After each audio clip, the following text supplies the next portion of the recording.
Let me tell you about a man who drove the same car for 11 years, lived in the same modest 3-bedroom house for almost 4 decades, and never once wore a watch that cost more than $100. You'd walk past him at the grocery store and never look twice. He was also a self-made multimillionaire. For over 20 years, a researcher named Dr. Thomas Stanley studied hundreds of wealthy Americans, trying to answer one question: what actually separates people who build real wealth from everyone else? What he found broke almost every assumption people carry about rich people. And once you understand it, you'll never look at money the same way again. So today, I'm going to walk you through what he discovered, the real psychology behind how wealthy people think, backed by actual research, not guesses. By the end of this video, you'll understand the exact mental shift that separates people who stay stuck financially from people who quietly, steadily build wealth that lasts. Let's start with the biggest myth. Most people believe rich people got there because they were born into it. Rich parents, rich grandparents, a head start the rest of us never got. Here's what the data actually says. Depending on which study you look at, somewhere between 76 and 84% of millionaires in America are first generation. That means they didn't inherit their wealth. They built it themselves from nothing in one lifetime. And this number hasn't really moved in over a century. Researchers found similar patterns going all the way back to the 1890s. Generation after generation, the story repeats. Most wealth isn't passed down. It's built from scratch. Even more surprising, most of these people didn't start out comfortable. Around 78% of self-made millionaires started out middle class, or below it. Not trust funds, not connections, just ordinary starting points. So if it's not inheritance, and it's not luck, what is it? This is where it gets interesting, because the answer isn't what you'd expect. It's not really about income at all. Stanley's research found something almost nobody talks about. Only a small fraction of self-made millionaires consistently earn 6-figure salaries throughout their careers. Some of them never did, not even once. Think about that for a second. People with completely average incomes, sitting on more wealth than doctors and lawyers who earn 3 or 4 times as much. How is that possible? The answer is psychology, not paycheck. It's how they thought about money, not how much of it came in. Let me give you the clearest example from his research. One of the wealthiest people he interviewed wasn't a CEO or a Wall Street trader. He was an ordinary bus driver, decades of modest paychecks, no inheritance, no lucky break.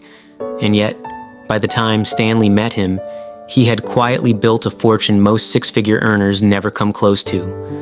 What did he do differently? Nothing dramatic.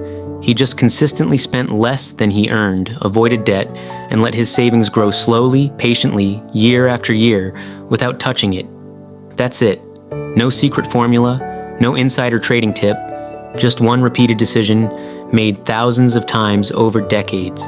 This is the first pillar of the rich mindset. They separate looking wealthy from being wealthy. Most people who drive expensive cars and live in oversized houses aren't actually rich. They're spending like they're rich, which is a completely different thing. The truly wealthy people in Stanley's research did the opposite. They lived below what they could technically afford, on purpose, for years, so their money could grow undisturbed in the background. Here's the second thing his research uncovered, and this one surprised even Stanley himself. 88% of self-made millionaires read for at least 30 minutes every single day, almost always to educate themselves, not to be entertained. Not social media, not passive scrolling, deliberate learning.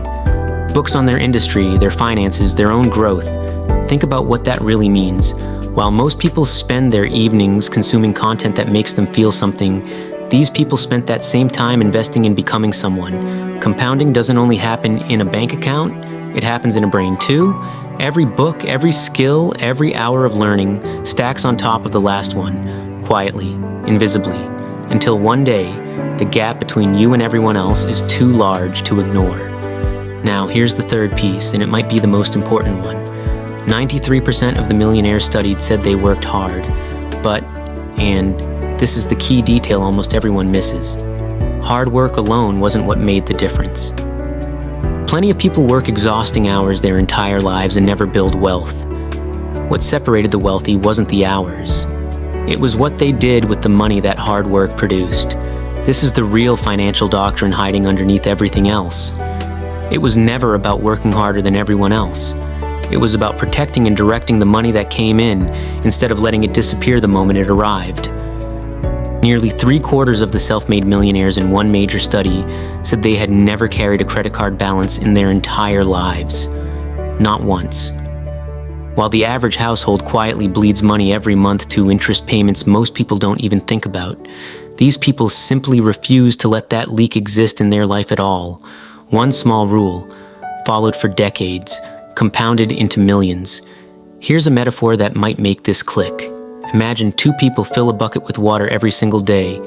One person's bucket has a small hole in the bottom. The other person's bucket is sealed shut. Both of them pour in the same amount of water year after year. But only one of those buckets is ever going to be full.